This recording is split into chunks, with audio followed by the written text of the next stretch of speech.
buenas. Empezamos de nuevo, a ver si se escucha. Hemos tenido alguna dificultad en la transmisión. Entonces, nuevamente estamos transmitiendo en vivo. Les vuelvo a poner. Me dicen si se escucha ahora.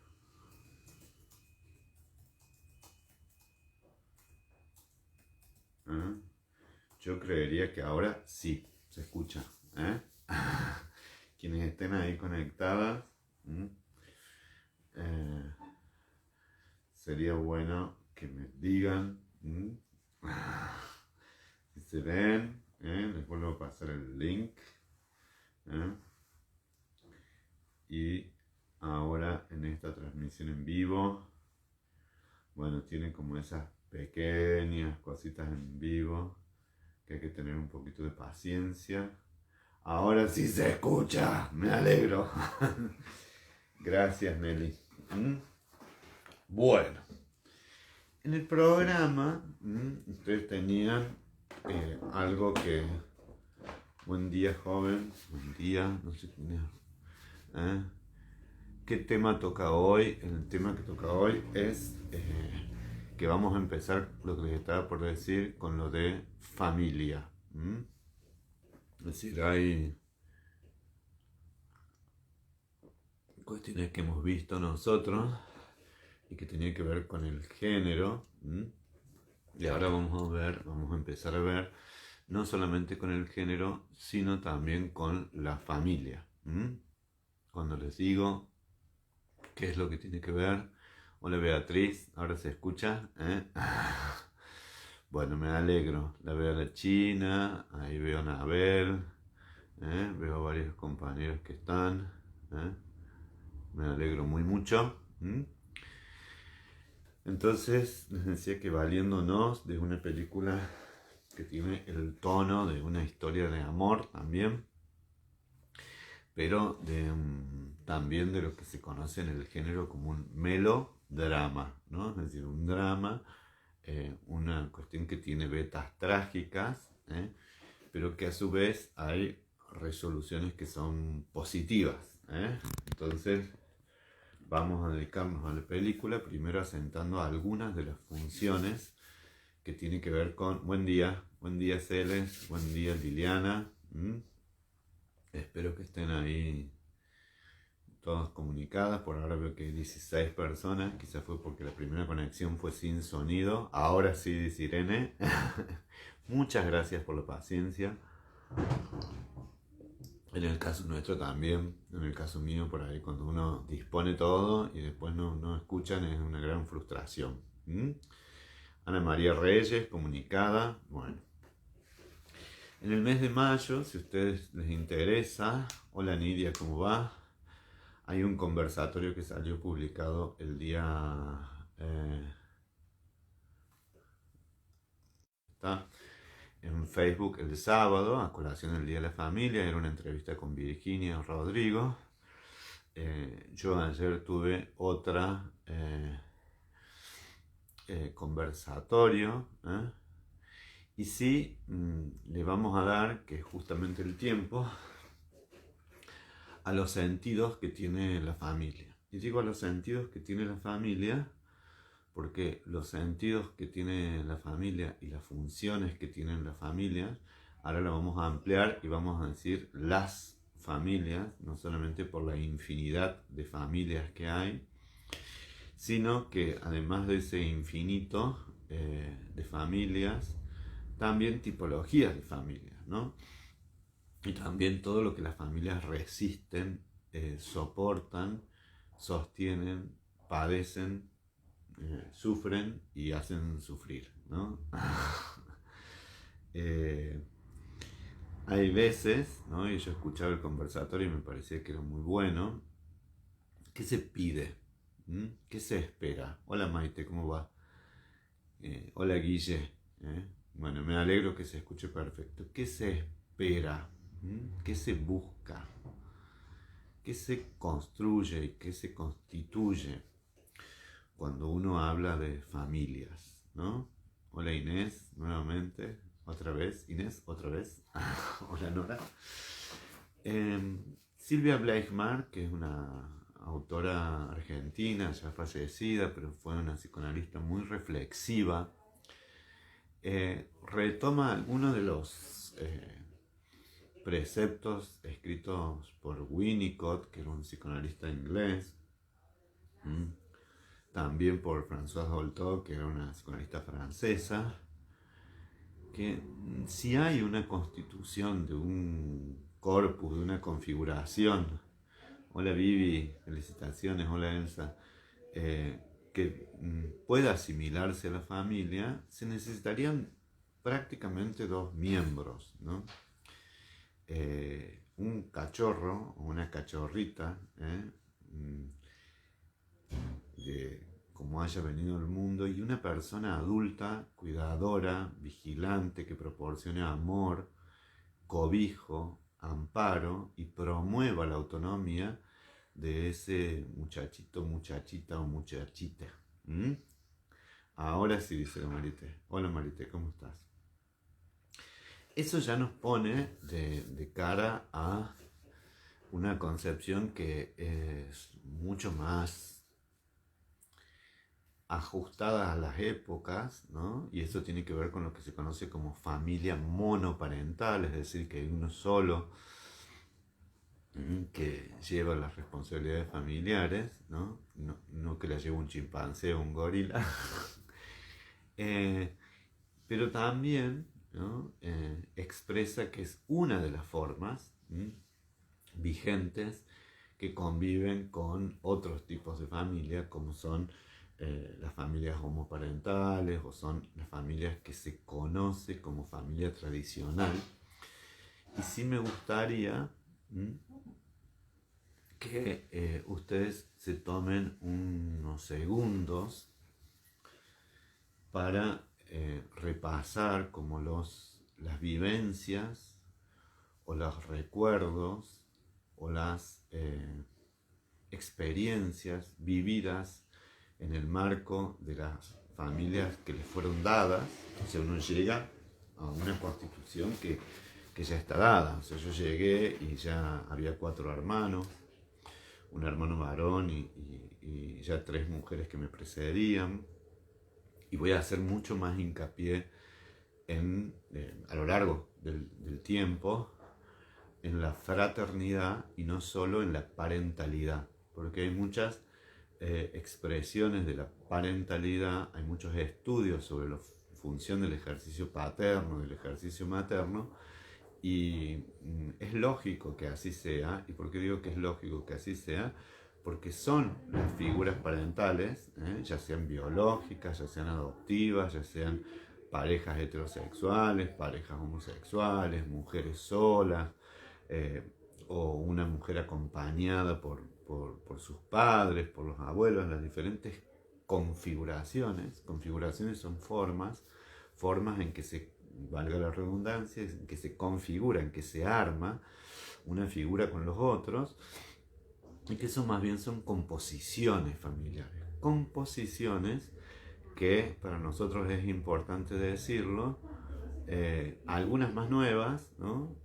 Otras ya no vigentes, como el pater de familia romano, pero en estas épocas conviven estos diferentes tipos de formas de familia, pero yo no voy a hablar sobre los diferentes tipos de formas de familia, que sería como interesante, sino cuáles son algunas de esas funciones, algunas de esas tareas que tenemos que realizar los adultos, y algunas de esas disposiciones, es decir, disponibilidades, ¿no?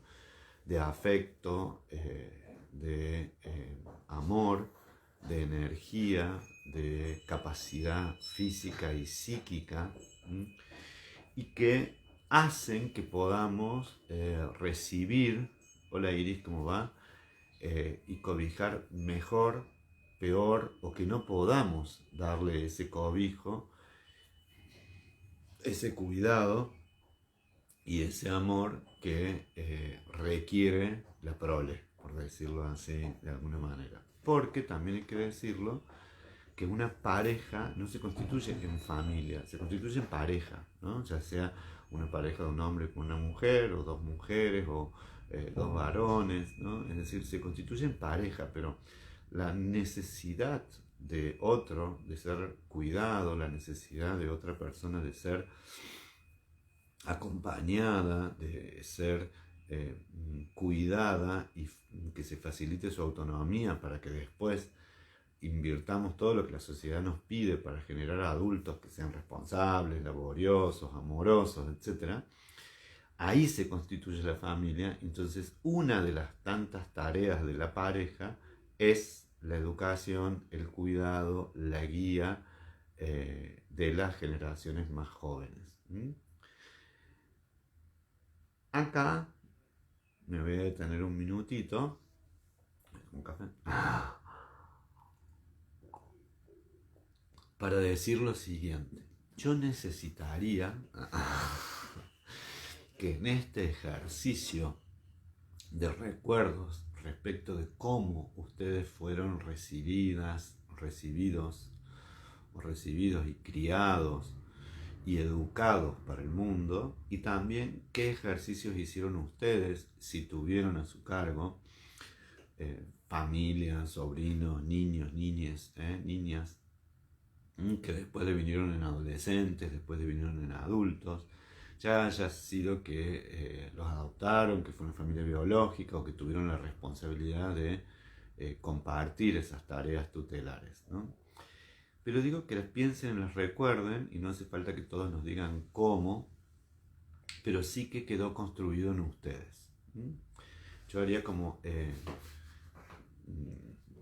esquema general para pensarlo en un continuo, hola Nilda querida, en un continuo más o menos complejo, ¿no? De quienes sienten, viven y recuerdan situaciones y disposiciones que brindaron mucho cobijo, que brindaron mucha libertad, que brindaron mucho cuidado, que brindaron hasta casi que les diría que espacios para jugar, para ser autónomos, porque si esto se registra en la memoria, quiere decir que en momentos donde éramos muy bebitos, muy chiquititos, no tenemos el recuerdo consciente, pero sí nos quedan como resabios, como construcciones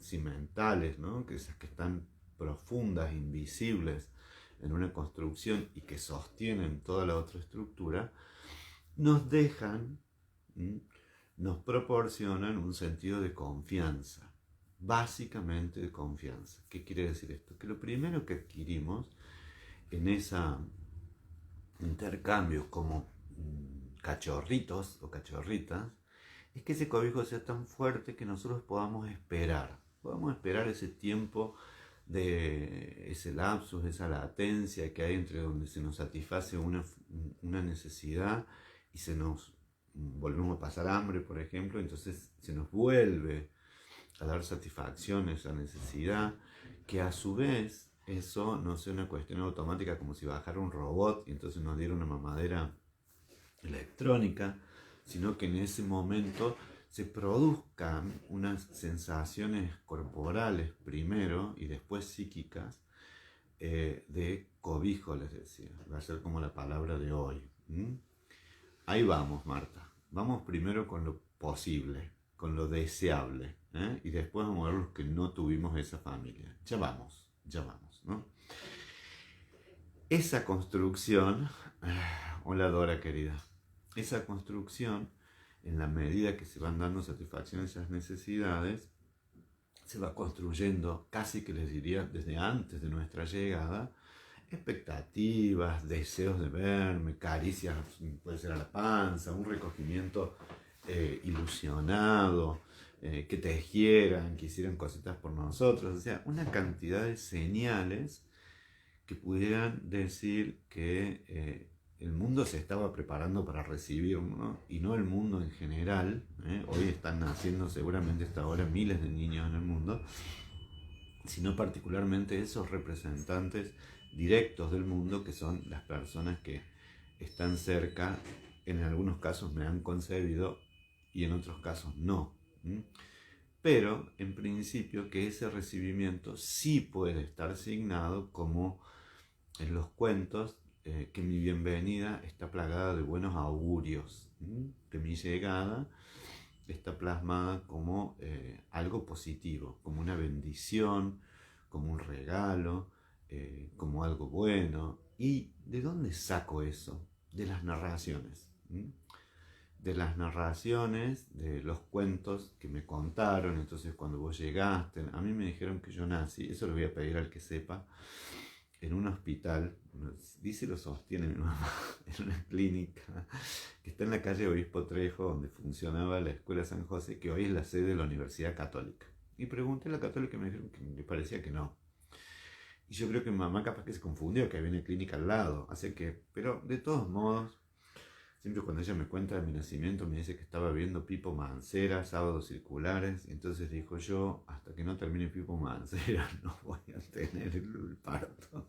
Y estaba tan canchera de tener hijos que efectivamente vio Pipo Mancera, conocía su cuerpo, y yo nací después de Pipo Mancera a las 22:30.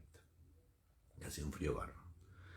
Esa es una narración, que yo estoy tomándome la licencia de hacerlo medio autobiográfico para que ustedes puedan pensar cómo fueron pensadas, cómo son narradas, qué experiencias hay.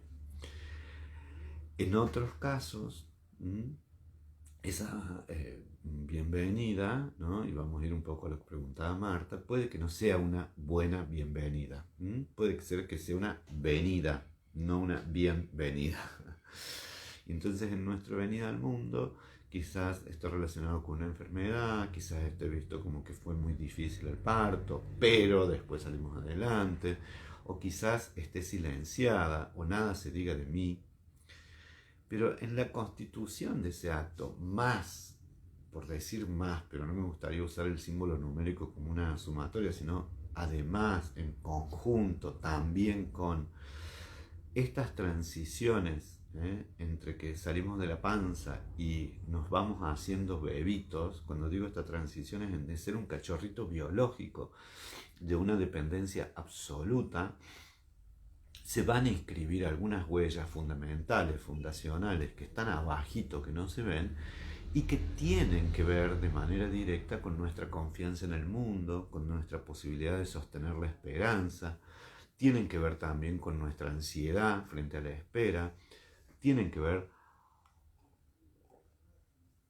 también con algo que se va a constituir un poquitito después, cuando somos un poquito más grandes, que es esta cuestión de cómo nos sentimos de seguros, esto entre este primer momento y el que sigue, y cómo nos sentimos de amenazados por la pérdida del amor del otro, porque no vamos a tener esa simbiosis para siempre, no vamos a tener esa unión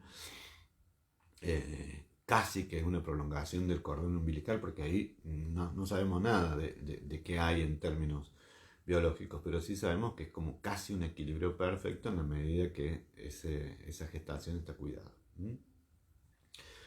Puede haber también en ese otro extremo, en ese otro continuo, malas bienvenidas, no solamente venidas silenciadas o sin una narrativa positiva, sino que puede haber efectivamente algunas malas bienvenidas, que cae en un momento en que la mamá estaba en duelo, que cae en un momento de mucha pelea, discusiones o separaciones o violencia dentro de la familia, que la mamá estuviera padeciendo alguna adicción, que me rechazaran desde el momento en que fui concebido, que tuviera, por ejemplo, condiciones muy adversas en la concepción como una violación. O sea, hay infinidades de posibilidades como habemos personas.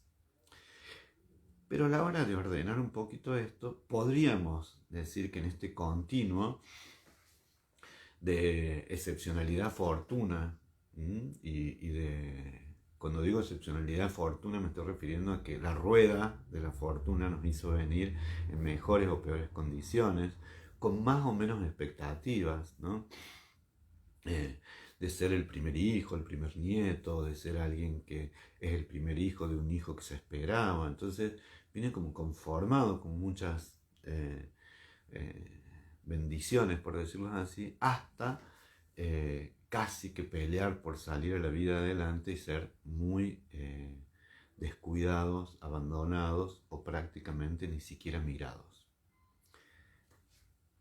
Por diferentes tipos de condiciones, sumado a nuestro propio aporte genético, hereditario, constitutivo, nuestra salud, si éramos sanitos, si no éramos sanitos, si vinimos con alguna dificultad respiratoria, si vinimos bien, si fuimos prematuros, lo que fuera, va a constituir este primer anclaje.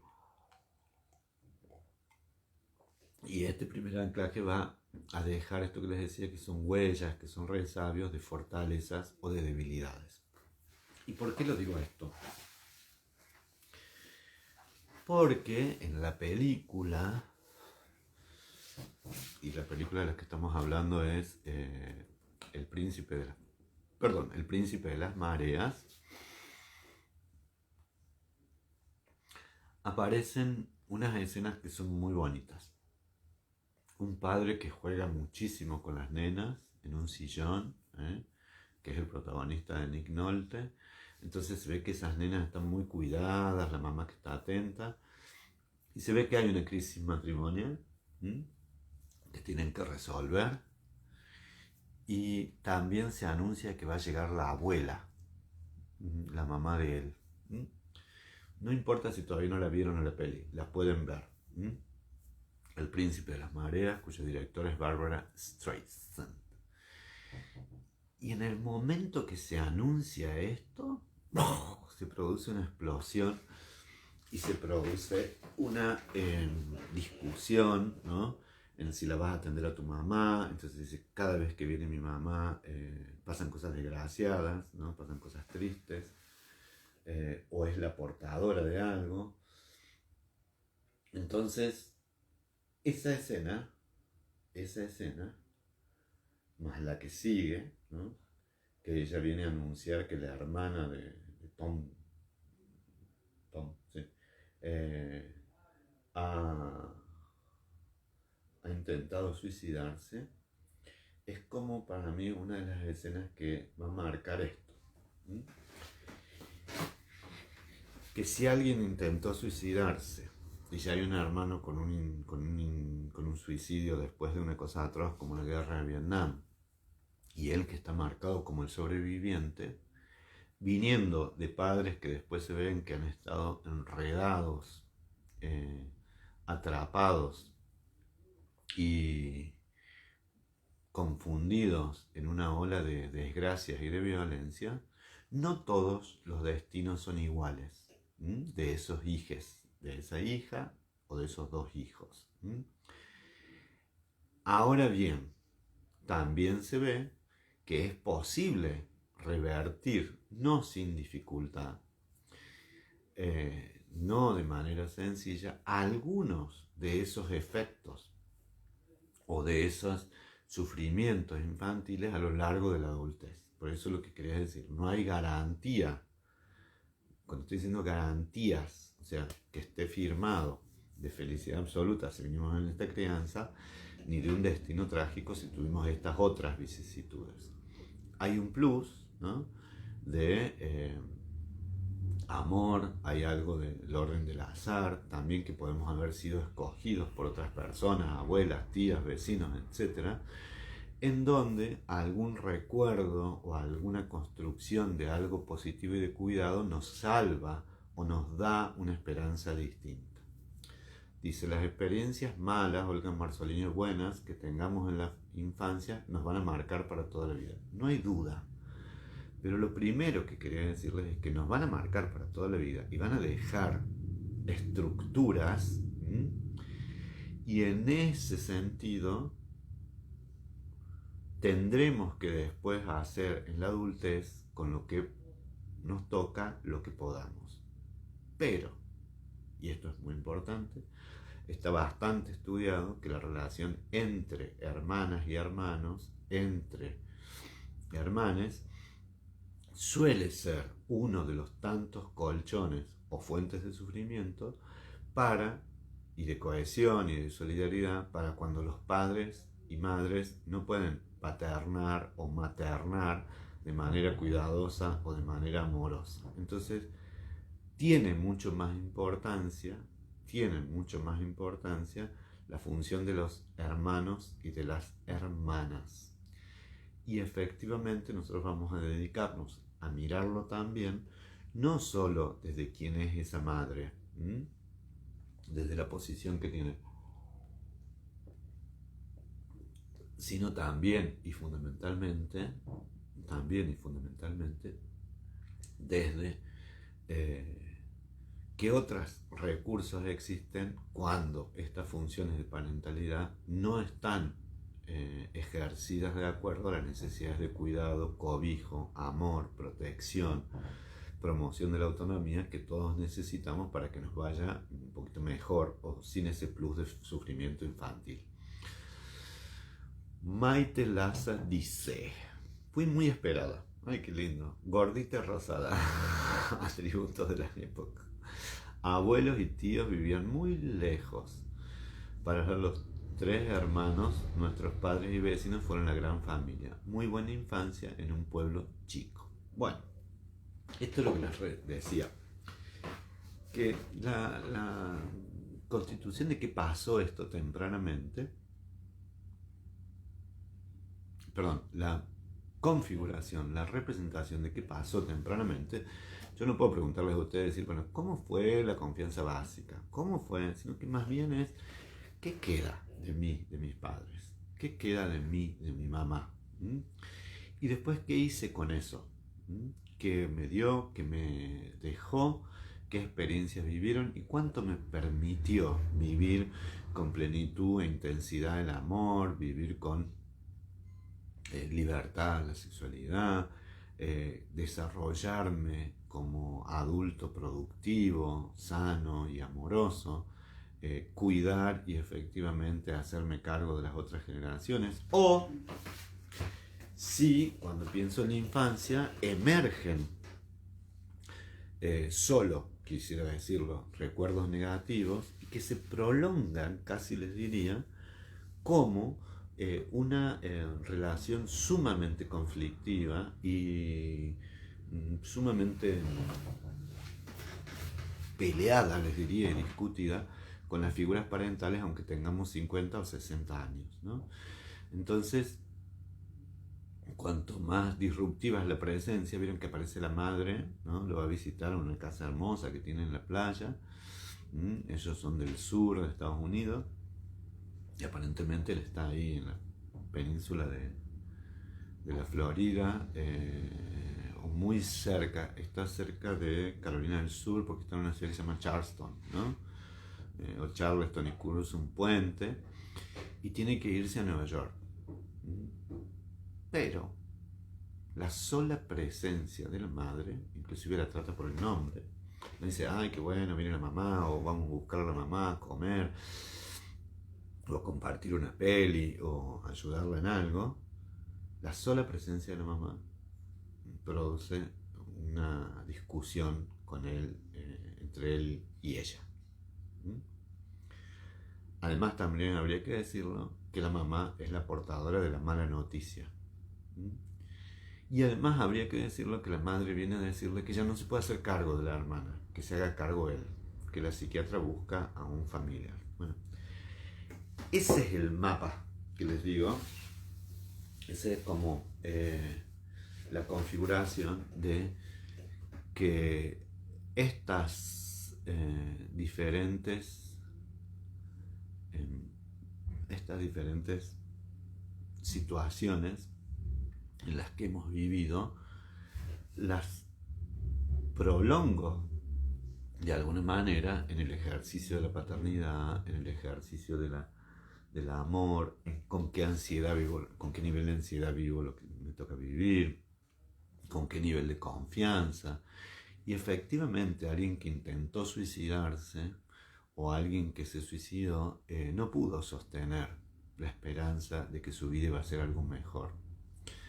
Seguramente está inscripto en algunas de estas personas disposiciones que no necesariamente son culpa de los padres, ¿no? Pero sí habrá que decirlo, que pueden tener, bueno, algunos trastornos que son absolutamente tratables con medicación, por decirlo así, antidepresiva, y que ayudan a sostener esto, pero otras veces esa falta de confianza no termina en un suicidio, pero sí termina en una vida plagada de desconfianza. Entonces, eso nos explica o nos puede hacer imaginar que esos primeros vínculos fueron muy conflictivos. Fueron muy dolorosos o ambivalentes. ¿Por qué? Porque ese cobijo, esa sensación de sentirse protegido, de a pesar de las dificultades, de decir, bueno, vamos a salir adelante, esto que estamos viviendo va a pasar y no necesariamente es una condición de todas las vidas, el yo se agobia, gana la angustia, se produce una obturación en el yo y la vida no pasa a ser una opción, sino que muchas veces hasta el suicidio se ve como una salida de descanso o un fin al agobio o al estrés, ¿no? Es muy difícil comprender a una persona que se suicida, porque además esto que estoy diciendo no son todas las razones. Ojalá pudiéramos enumerar esas razones y tener desarrollos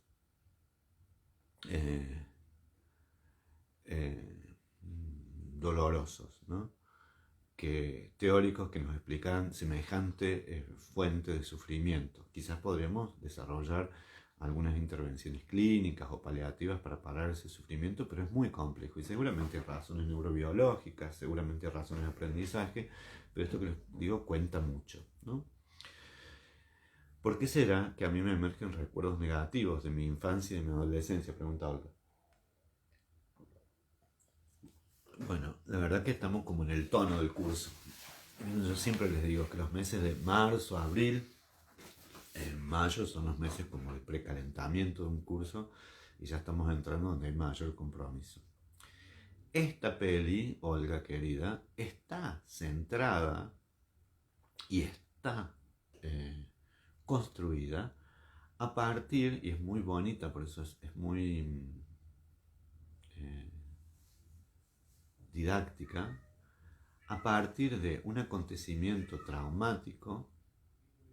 La forma de esto es elaborarlo, procesarlo, porque en la familia se impuso un silencio. Entonces, pero ¿en qué les decía que Angélica? Un segundito, un segundo. Ángel.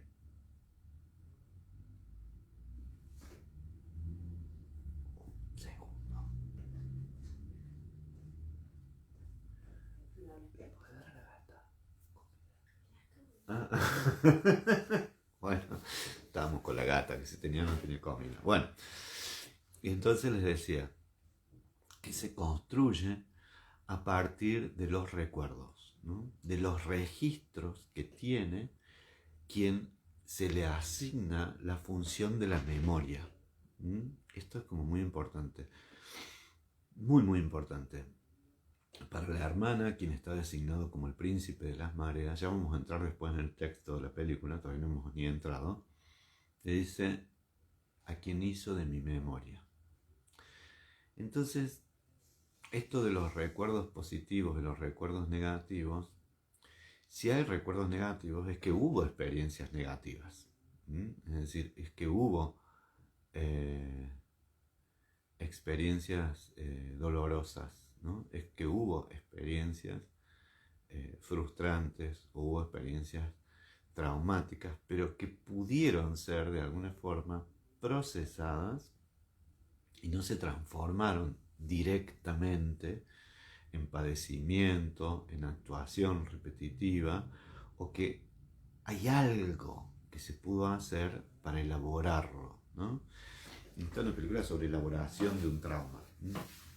Él habla muchísimo, se tiran un cenicero por la cabeza, no sé qué, y después ya vamos a ver la historia de ella, en la cual, y efectivamente, el recuerdo muestra paradójicamente dos cosas como mínimo.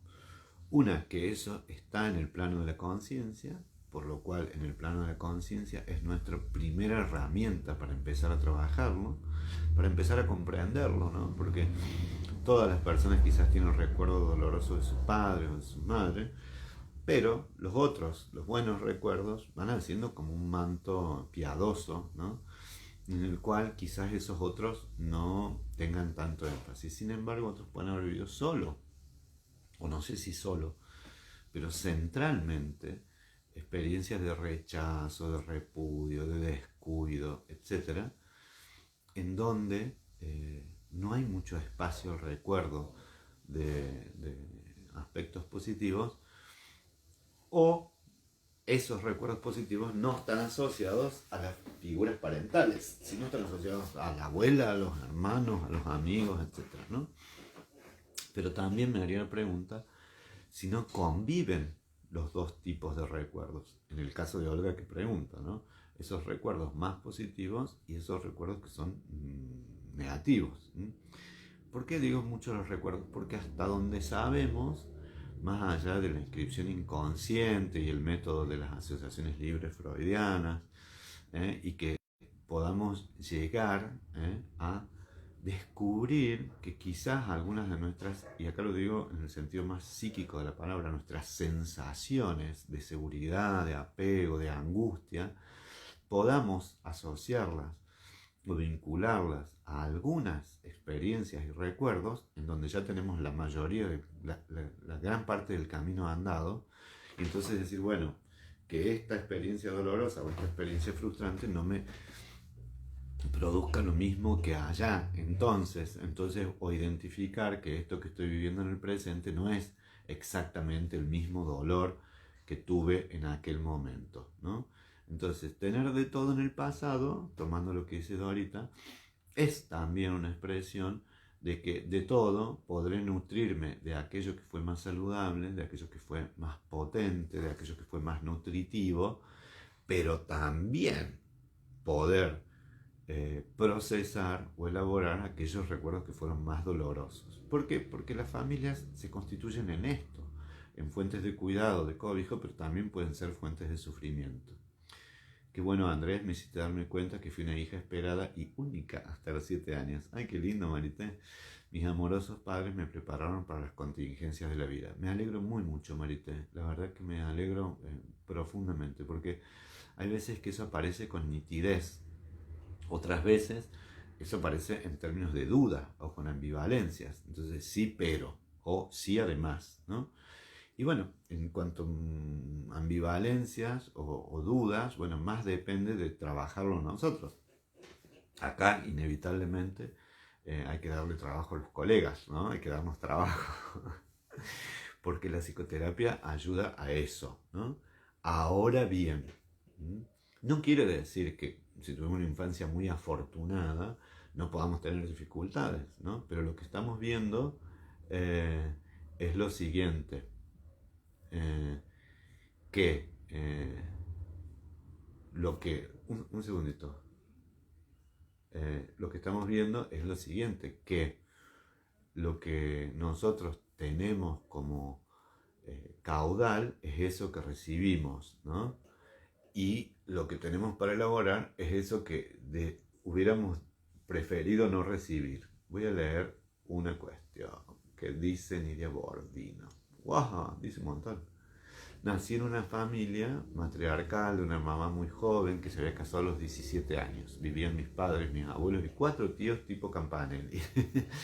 Nací cuando yo tenía 19 y en mi casa, según mi abuela, fui una bebé muy hermosa, también muy gorda, rosada. Mi mamá, con gran esfuerzo de parir una beba grande. Mi abuela, narrado que era muy linda, y me contó que mi padre estuvo muy desilusionado ya que deseaba un varón. Y mi tío, de 21 años, enloquecido conmigo. Creo que de esas variadas expectativas me he sentido querida compitiendo, compartiéndosela con tías más jóvenes, quizás confundidas. Mi madre tierna y cariñosa, mi abuelo un sargento de caballería y los hombres de la casa para contribuir con el trabajo fuera del hogar. No fue fácil tener a mami Dominga y a mi mamá. Si no pudiéramos tener figuras reparadoras, no estaríamos aquí tampoco, tendríamos trabajo con los psicólogos. Bueno, es que eso es...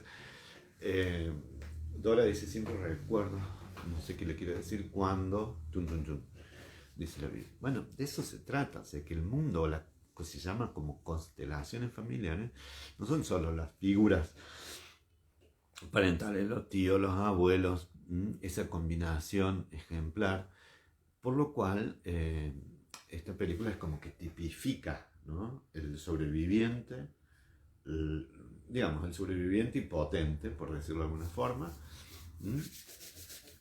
la que tiene muchas dificultades para vivir y el que fracasó, ¿no?, que es Tom, perdón, el que fracasó, el hermano, el que no pudo salir adelante con la angustia, ¿no? Entonces, ¿qué siguen diciendo? Bueno, entonces siento ambivalencias. ¿Por qué les digo esto? Porque la vejez, el envejecimiento y las formas en que se viven las alegrías, las pérdidas, etc., fíjense que nos remite aún más a estos momentos, ¿no? Entonces la angustia, la soledad, cómo lo puedo reparar, cómo me voy acompañando, aparecen mucho las figuras de los padres, de las madres, de la infancia, como buscando cobijo, reparo, o como identificando momentos de mucho abandono o de mucha vicisitud. Pero, y acá vuelvo al pero, hoy va a ser un día de peros. Hemos tenido toda una vida, y cuando digo toda una vida, estoy refiriéndome a una larguísima trayectoria para ir poniendo de manera muy eficaz, ¿no? Cuando digo muy eficaz me refiero también a muy potente. Un segundo, que veo acá en la compu que está. Muy potente nuestras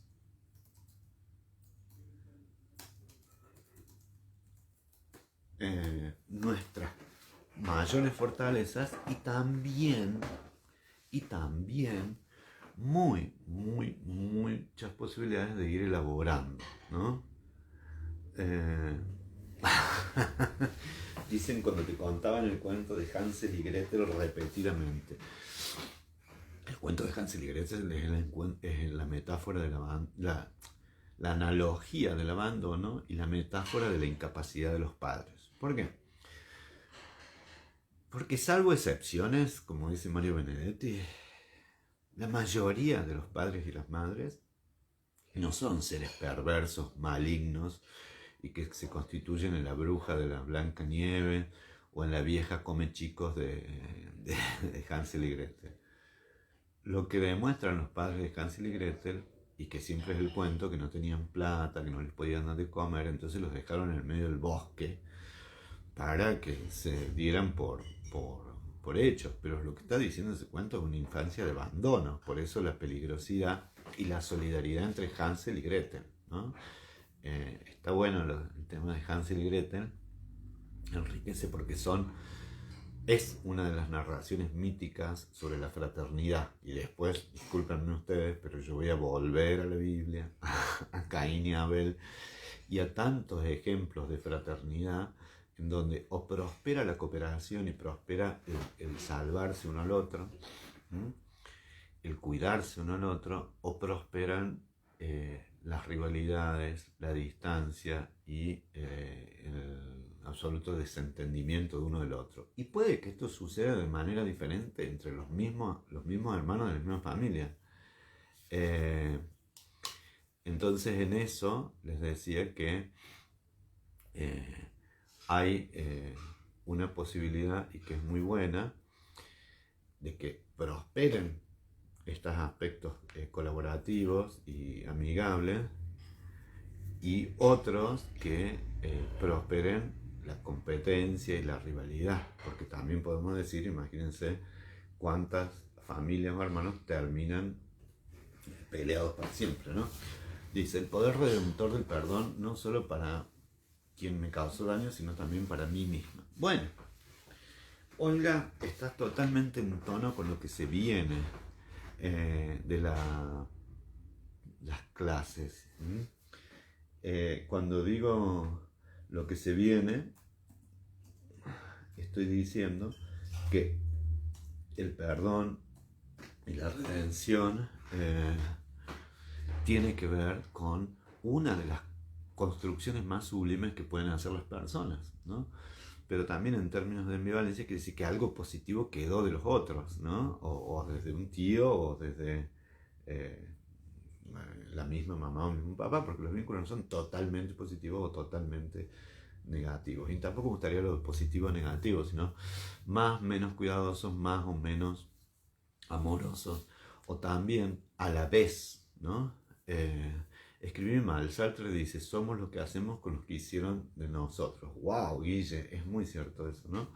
Y Marta dice, yo no tuve nada de eso, pero estoy aquí también. Obviamente. Bueno, mira cómo te acuerdas. Dice, me cuidaron y protegieron sin asfixiarme. Hoy valoro la capacidad que me dejaron mis padres, dice, para cuidar a los seres de mi familia que los necesitan. Hermosa la peli, con una infancia terrible que no puedo comparar con la mía. Tuve una tía que fue, y hizo sentir única, que fue como una madre sustituta. Bueno, ahí viene, ¿no? Esto de las otras figuras. Cuando digo otras figuras es porque la vida no se hace solo de estas escenas, pero estas escenas son importantes, ¿no?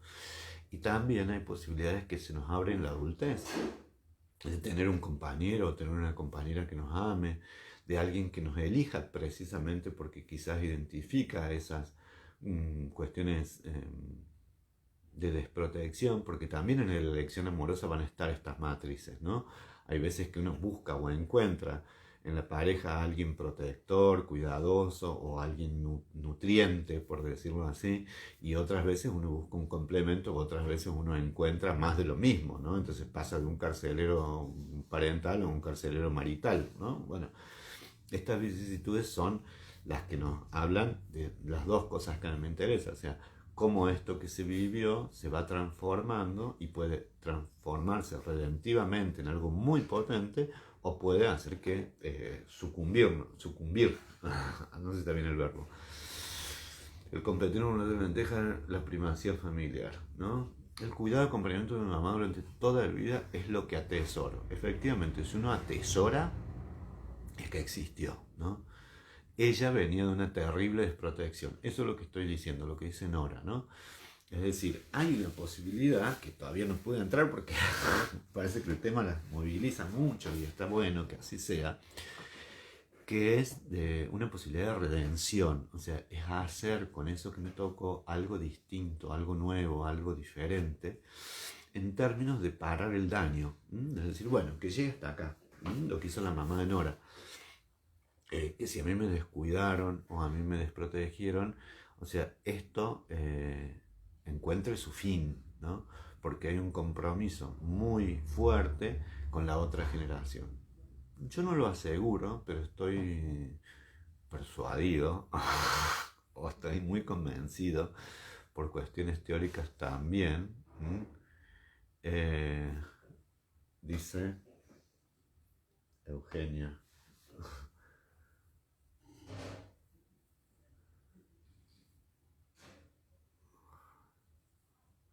Wow. Les voy a leer algo de una colega, que no sé si Eugenia está en línea y me manda esto por WhatsApp, pero que es muy bonito y me parece muy pertinente charlarlo, porque les decía que parte de esto que vos decís que atesoras también, o lo que han sufrido a partir de destrucciones y de cuestiones muy positivas, o de otras muy, o de anicos, hay una posibilidad de creatividad, hay una posibilidad de imaginar un escenario mejor y hacerlo. Dice, eso sale en la Biblia. No sé si Abraham, que se dio las lentejas como un primogénito, puede ser, ¿no? Nidia Bordino, igual que Nora, dice, yo encontré la felicidad en mi compañero de vida y formamos una familia feliz. Y dice Eugenia Salazar, que me parece interesante leérselos, ¿no? El peligro no aparece al principio. lleva un tiempo comprender que las olas se estrellan contra peñascos. No lo dice Eugenia, es una cita. El peligro no aparece al principio, lleva un tiempo comprender que las olas se estrellan contra peñascos y otro tiempo dejar de intentar que el cuerpo encuentre amparo. Interesante. Hace un tiempo entender que inevitablemente el mar pega contra peñascos y otro tiempo intentar que el cuerpo, dejar de intentar que el cuerpo encuentre amparo. Cuando lo has perdido, el agua te recuerda que no es posible comenzar de nuevo. En todo caso, no con el mismo cuerpo. Como un animal pequeño de pelo débil, con orejas puntiagudas, las manos y los pies de mona, con el pelo liso como el que tengo en estos días. Así creo que será posible sobrevivir en el mar. Mercedes Araujo, que vivió en Mendoza en 1972. Bueno, estas son las diferentes formas de reconstituirse, porque efectivamente, gracias a la cita de Eugenia, lo que vamos a ver es que es una reconstrucción sobre el asiento de un hombre adulto y sobre el apoyo de una hermana en relación a la memoria, ¿no? Entonces, acá vamos a un punto que para mí es muy importante. Nosotros veníamos hablando de el género, ¿no? Y las diferentes posiciones, más allá de las categorías binarias de varón y mujer. Sin embargo, a mí me gustaría recordar que aún en las construcciones no tan normativas, pero esto se trata de una familia típica, la familia de el personaje principal de Nick Nolte. Maravilloso el texto, ¿se los leo de nuevo? Si quieren se los leo de nuevo, me dicen, o se los leo al final. O algo más sencillo, se los copio. Déjenme que se los copie porque, vieron, las transmisiones estas son muy raras porque uno hace de todo. Ven Facebook, reproducen el WhatsApp. Entonces, en esa maravilla que producen las redes que se posibilitan en estas épocas, bueno, tenemos muchas formas de mostrar y de compartir distintas. Dale, mándalo, dice Ana María Reyes. Sí, léelo de nuevo. Bueno, voy a hacer las dos cosas, esperen. La verdad que gracias a Eugenia, es una colega con la que yo iba a dar un curso de creatividad, no tuvimos suerte, bueno, ya veremos entonces. Y acá en los mensajitos, cuando aparezcan los mensajitos, se los leo, se los copio. Ahí va, está copiado el texto, y se los vuelvo a leer.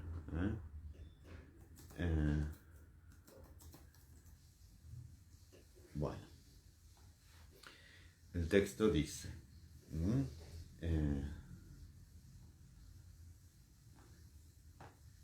el que nos dio Eugenia dice: el peligro no aparece al principio. Lleva un tiempo comprender que las olas se estrellan contra peñascos y otro tiempo dejar de intentar que el cuerpo encuentre amparo. Cuando lo has aprendido, el agua te recuerda que no es posible comenzar de nuevo. En todo caso, no con el mismo cuerpo. Como un animal pequeño de pelo débil, con orejas puntiagudas, las manos y los pies de mona, con el pelo liso como el que tengo en estos días, así, creo, será posible sobrevivir en el mar. Mercedes Araujo. Esto que dice es muy importante porque ya cualquier elaboración traumática ya no nos encuentra con la misma fragilidad de entonces. Eso es muy importante saber. Dice Chun: te encanta movilizarnos y eso sirve para deconstruir y darle sentido. Bueno, no sé si me encanta movilizar. Yo planifico cosas que inclusive me movilizan a mí, me mueven a mí por haber generado aprendizajes o no. Y además, cuento, como les decía, con la maravilla y es una maravilla del cine. El cine es la gran... Mira, si hay producción sobre familias, esa producción la dio el cine. El cine, ¿no? El cine, bueno, las novelas, pero no. Fíjense que acá hay algo que es importante. Esta película es vieja, tiene como 30 años, creo que es del 91, ¿no? Sin embargo, tiene actualidad, porque estas cosas siguen sucediendo. Y si ustedes toman, no sé, lo que se les ocurra, toman la muerte de un viajante, toman algunas obras de teatro, toman Hamlet, siempre el tema de la familia moviliza, ¿no? Y cuando digo moviliza es porque, aunque hablemos de temas de familia, inmediatamente ese tema que hablamos de familia nos lleva a nosotros, pero de manera así directa, a que pensemos en nuestra familia. Denme un segundo.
Les decía que la otra cuestión que es axiomática, axioma es algo que no necesita ser demostrado, es que muchas de las conceptualizaciones que son la familia existen y tienen el carácter, suena muy difícil decirlo así, pero científico, se resultan de pensamientos de la psicología que son. Entonces digo, yo no viví el Edipo, mira, no es posible, puede que no te dieras cuenta, pero estas cosas se viven. Entonces, en dirección a lo que decía recién Nidia Bordi, ¿no? O sea, no es que hablar de esto lleva a una movilización, es algo axiomático, ¿no? El asunto es que mover un poquito de esto no nos desinfle o no nos desestructure, sino que nos permita la reflexión y nos permita la comprensión, aunque tengamos 70, aunque tengamos 80, aunque tengamos 60, ¿no? Marita dice, gracias a esta tecnología podemos soportar el aislamiento de la pandemia. Sí, dice, nací, crecí, dice la China, en un pueblito muy pequeño, con muchas limitaciones, pero con la dicha de tener mucho amor y haber vivido en la naturaleza, donde adquirí mucha enseñanza de ella y de la gente. Mi padre era un autodidacta y me preparó para afrontar la vida con amor y buenos ejemplos. Bello texto, parece referido a Tom. Sí, me mandó Eugenia, gracias. Hermoso texto, ¿no? Gracias a Eugenia. Bueno, entonces les decía que siempre, y tenemos que tratar de mirar las dos partes del vaso, la vacía y la llena, que él es es entrenador físico. Iba a decir profe de gimnasia, no, es entrenador de fútbol americano. Y entonces hay en él una vocación también de cuidar y proteger. Y acá es donde les decía, donde es bastante más compleja la cosa, porque también, y esto es la importancia que tienen las relaciones fraternas, muy especialmente, las relaciones fraternas tienen esta característica, que puede ser que de muy chiquito o de muy chiquita yo haya estado invitado a cuidar de otro, aún en condiciones muy desfavorables de la familia, ¿no? Entonces, también les decía que más allá de las formas de familia, tener cerca el sufrimiento y tener la capacidad de acompañar el sufrimiento o la necesidad a otros en la resolución de eso que están viviendo, o por lo menos acompañarlos en el padecimiento, implica que yo soy capaz que puedo también desde muy joven o desde muy chiquito, muy chiquita, desarrollar habilidades de cuidado, de amor, haciendo o promoviendo el desarrollo de otro. Entonces, esto que le fue también un sufrimiento al personaje de la película, también tuvo desde el inicio la posibilidad de cuidar y de ayudar a sus hermanos, cosa que se cultivó a lo largo de la vida. Por algo, la madre va y busca, bueno, además que es el único que le queda, ¿no? O el padre está muerto, el otro hermano está muerto, es decir, además de ser el único, pero es el capaz, si no, no lo busca, no solamente porque él exista, si no, no lo busca, si no, no toma en consideración que pueda ser él el personaje que ayude a la hermana, ¿no? De hecho, se configura como algo es posible de que él alienta, por supuesto, a la vida a la hermana, ¿no? Y cuando alienta a la vida, digo, hace de memoria prestada, ¿no? Y hacer de memoria prestada es una función importantísima, ¿no? ¿No? Como una sesión grupal. Entonces vamos a la primera premisa que les decía.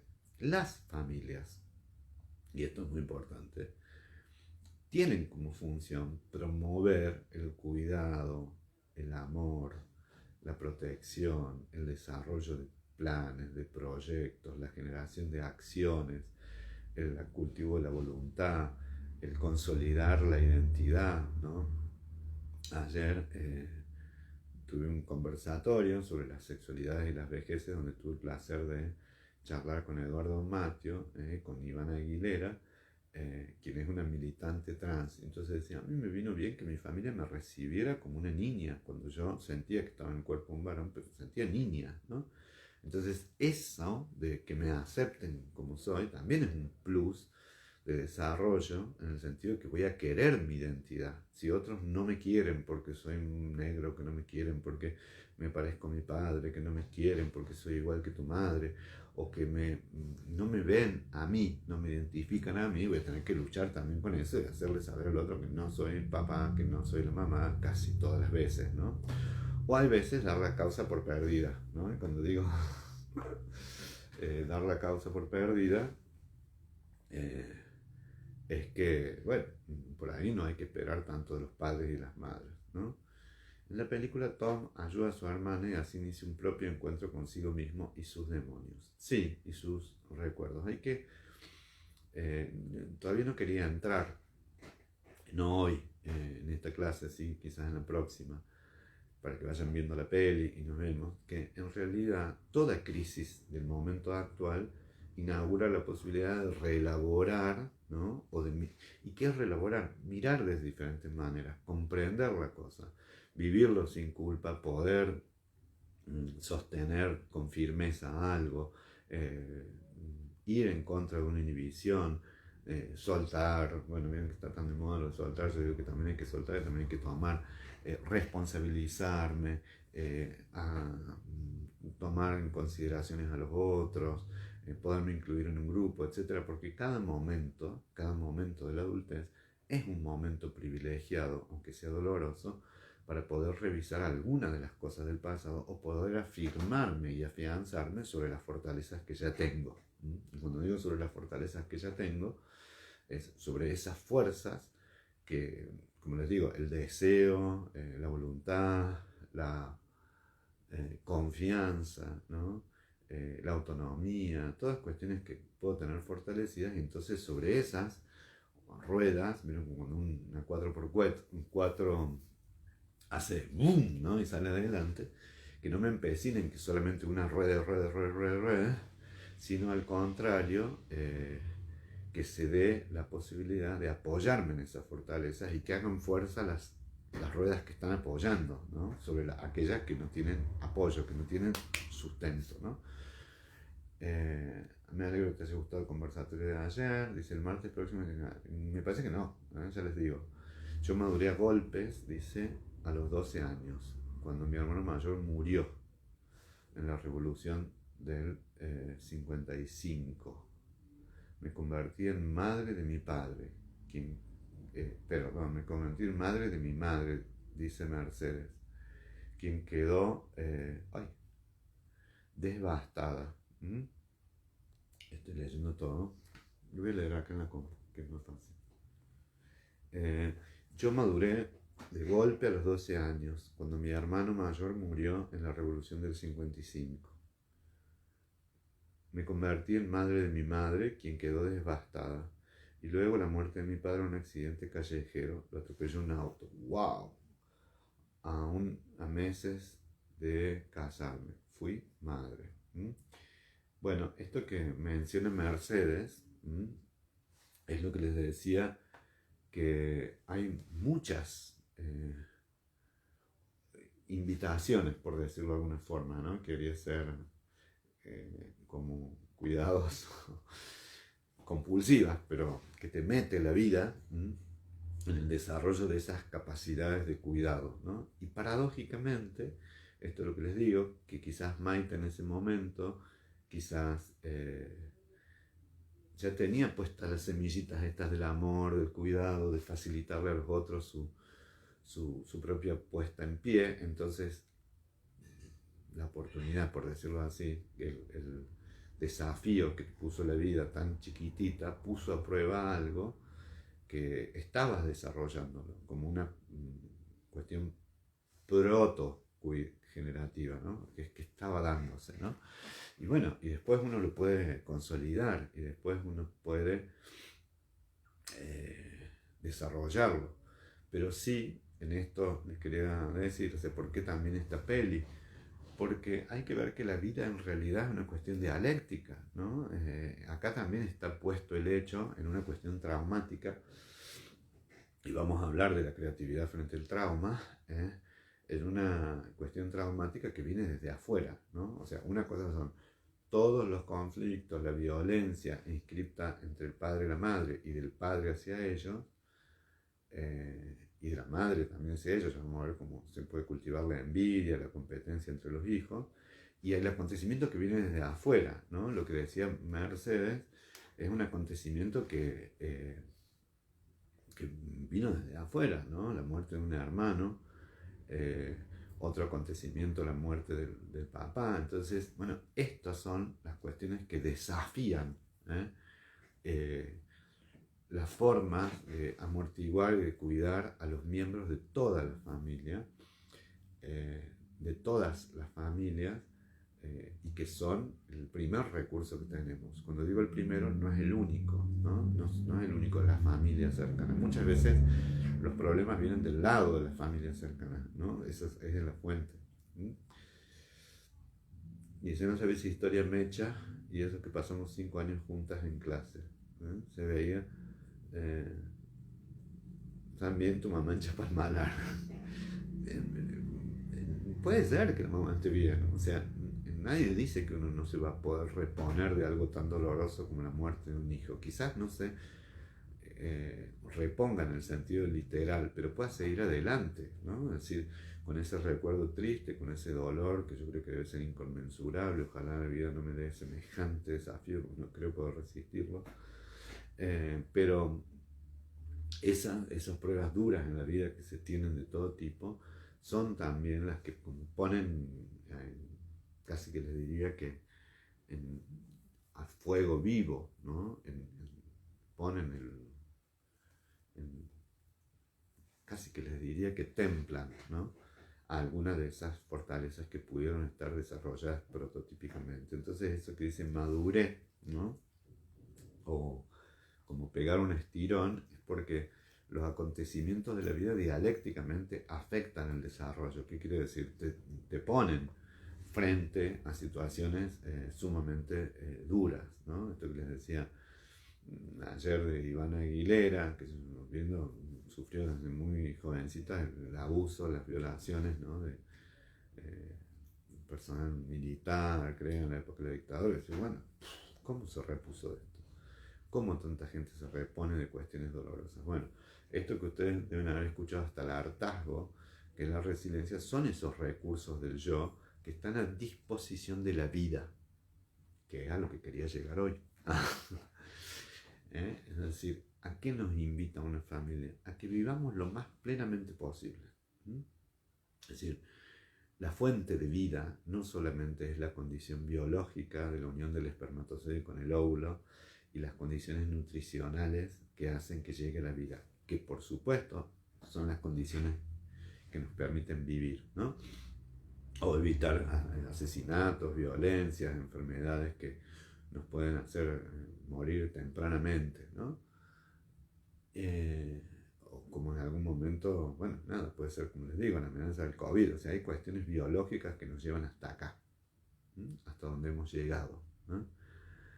Ahora bien, el poder aferrarnos a la vida, esto que es tan conocido, que no es lo mismo sobrevivir que honrar la vida, ¿no? Esto que es erguirse vertical, ¿no? Eh, eh, Esto no son ya las condiciones biológicas, son esos aportes que nos han ayudado a salir adelante.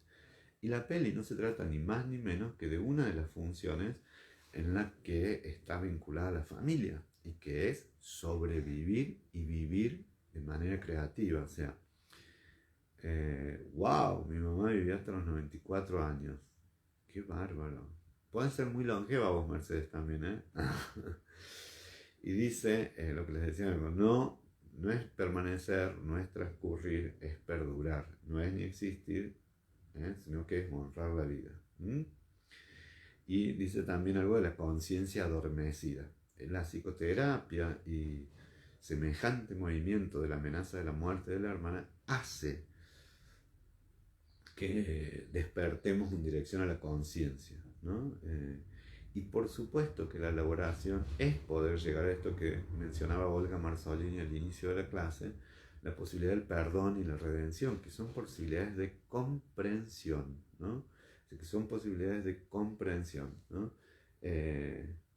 Cuando digo estas posibilidades de comprensión es dejar ese enceguecimiento, dejar de vivir con odio o resentimiento, y que hay veces que las personas no pueden, no tienen esos recursos, ¿no?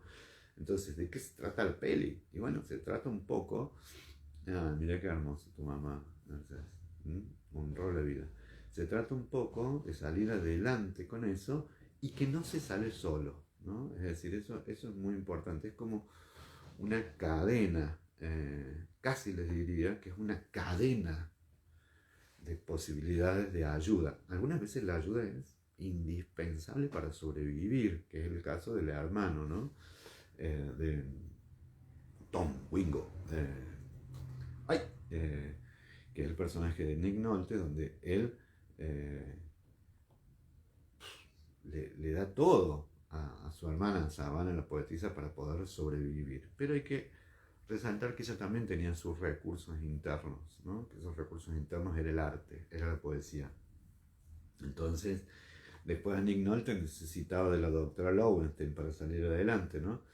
Entonces, todo esto que ha sido unos acontecimientos muy desafortunados, son también instancias lindas para leer las posibilidades que tenemos frente a estas condiciones muy adversas, pero que algo de lo vital está latiendo, algo de lo vivo está entre nosotros. Y cuando digo de lo vivo que está entre nosotros, son fuerzas que, a pesar de que estemos deprimidos, a pesar de que estemos bajoneados, a pesar de que vivamos duelos, etcétera, de esto se trata, ¿no? De volver con un cuerpo en donde ya no solamente se necesite o se pida el amparo, sino que pueda darme la posibilidad de cuidarme a mí mismo y de cuidar a los otros, ¿no? Entonces, les aconsejo, para quienes aún no vieron la clase, vieron la peli, perdón, que vean la peli. Es lindo porque Barbra Streisand siempre hace películas de amor, porque en realidad es una historia de amor de él hacia su esposa, una historia de amor entre él y su psiquiatra, una historia de amor entre el hermano y la hermana. Entonces hay una fuerza poderosísima, poderosísima, inquebrantable, les diría, y es esa cosa inquebrantable, esa fuerza indomable, es ni más ni menos que el amor, ¿no? Entonces, ¿qué es lo que recibimos de manera nutricia qué es lo que recibimos de manera protectiva, esa cuota de amor. Entonces la desesperanza cede frente a la posibilidad de ser amados o de ser recogidos, ¿no?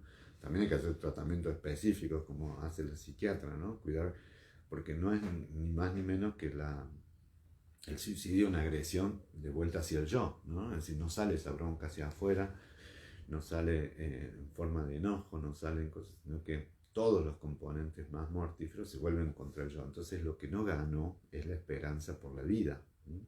Entonces en este sentido, en esta dirección, esa fuerza esperanzadora que tracciona hacia la vida no es ni más ni menos que los procesos, casi que les diría digestivos, que psicológicamente hacemos cuando hemos recibido amor, ¿no? Cuando digo digestivos son esos procesos transformadores que del amor recibido se transforman en catexias o se transforman en formas de investidura amorosa, ven acá, amorosa o redentiva, porque en ese esfuerzo de ayudar a la hermana, también Tom un poco se salva a sí mismo, ¿no?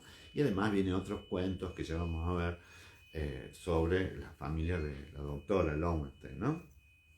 Bueno, dice, el amor es lo más reparador, dice Irene Graffi, debemos dejarlo aflorar y demostrarlo. Sí, eso es central, ¿no? Dejar aflorar y demostrarlo. Y otras veces aprenderlo, ¿no? Porque hay veces que tenemos que aprenderlo de grande, ¿no?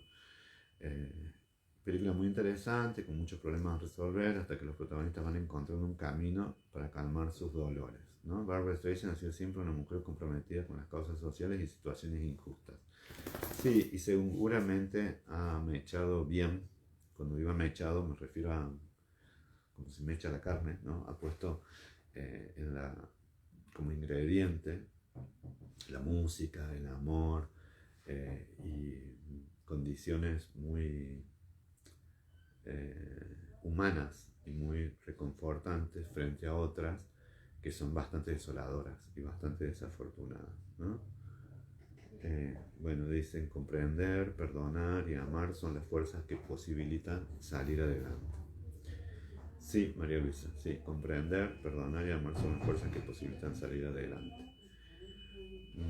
Sí, definitivamente. El asunto que es importante es que ustedes vean que en las fuentes de las relaciones primarias, que la fuente de muchos de estos son las relaciones primarias, aún en situaciones muy desgraciadas. ¿Cuánto resiste el psiquismo infantil? Mucho. ¿Cuán potente es esa fuerza? Muchísima, porque siembra, valga la redundancia, la semilla en tierra muy fértil. Cuanto más fértil es la tierra, más rica, más llena de nutrientes, de amor y de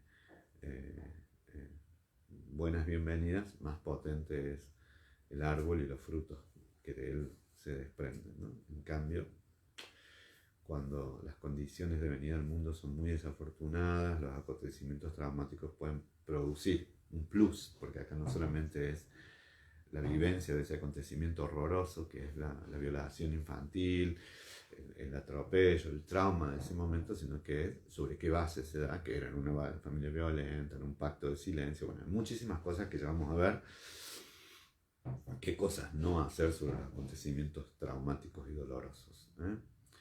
Bueno, me alegro de verla, le vive ahí, quiere decir que se desocupó, una tarea que tenía. Están, bueno, bastantes compañeras y compañeros, así que bueno, espero que hayan disfrutado la clase, que se haya escuchado, porque al principio no se ha escuchado, y deseo que tengan una linda semana. Respecto a la pregunta del 25 de mayo, me parece que es mejor que no, así tenemos la posibilidad aún de descansar, porque si bien a ustedes esta realidad de lo virtual es poco habitual, pero yo diría que nos demos, o le quiero dar también un descanso para el 25 de mayo si les parece, ¿eh? Bueno, ¿qué siguen diciendo? Buenos condimentos para armar la peli, sí. Excelente clase, gracias, chulo el amor que ya lo leímos, Bueno, si les parece bien, bueno, Nilda, muchas gracias, Maite también, a ustedes, Ana María también. por ahora dejamos acá, porque ya hemos abordado una introducción que para mí es muy importante, que es alguito, porque todavía no hemos visto nada muy profundo de las funciones de las familias y de las figuras parentales y no parentales, de los hermanos, de la fraternidad, de los externos a la familia, lo que sucede con la psiquiatra. Tengan linda semana, les auguro lo mejor, que la pasen bien, y que si tienen la posibilidad de disfrutar un fin de semana largo, que también lo disfruten. Gracias Elsa, Marité, Liliana, Omar, o Rostón. Bueno, y si los papás o las mamás que tuvieron no les hicieron tanto bien, espero que hayan tenido oportunidades de redención a lo largo de toda la vida. Que conozco y sé algunas historias, que jamás las diré. Pero bueno, eso es el desafío grande. Salir adelante a pesar de. No es un desafío tan grande cuando es a favor de y en gratitud a. Cuando nos han dado estos buenos augurios es mucho más sencillo. Y bueno, ojalá que también haya sido más sencillo. Y que hayan podido transformar esos daños en cuidado y parar los daños. ¿Estamos? Bueno, señoras. Señor, si hay un señor por ahí. Que tengan lindísima semana. Reproduzcan la clase, compártanlo con el resto. Sé que algunas alumnas lo ven en diferido, así que les deseo que tengan una muy buena semana. Adiós. Chao Miriam. Chao María Luisa. Adiós. ¿Quién más me quedaba saludar? Bueno, todas las que no saludé, dense por saludadas. Chao. Que tengan linda clase.